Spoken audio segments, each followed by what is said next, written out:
This week I wanted to show you something you may not have tried before, which is letter frames. You can actually create a really interesting effect.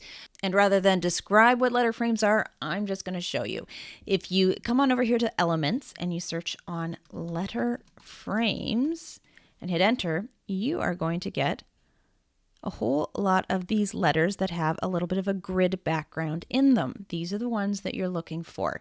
So I'm going to just go with the initials for my business name. Let's drag in a B and an A.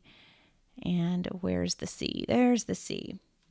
So let's resize all of these. Let's just highlight all of them and I will just shrink them down a bit.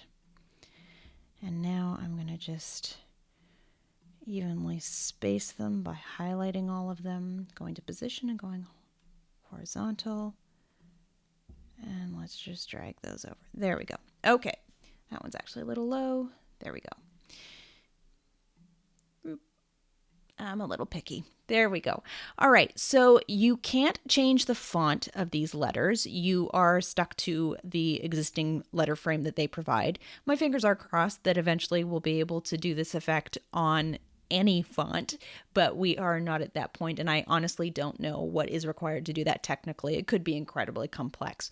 But for now, you can just choose these standard letters, and then what you can do is you can drag any photo into these images. So you could actually do a full photo. Let's see, let's find something. So this is kind of a wide photo, so let's try this out. You could drag that into all of them and then just adjust it in order to seem like it is continuing on. So you can play with that. That's not quite right, obviously, but you could play with it so that it seems like it's one continuous image. Or maybe we look for candy. You might want to drag in different types of candy. So you can play with this and come up with some really neat effects as part of your designs.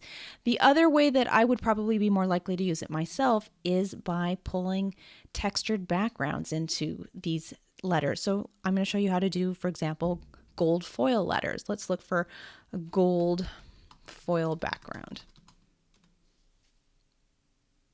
So we've got some options here.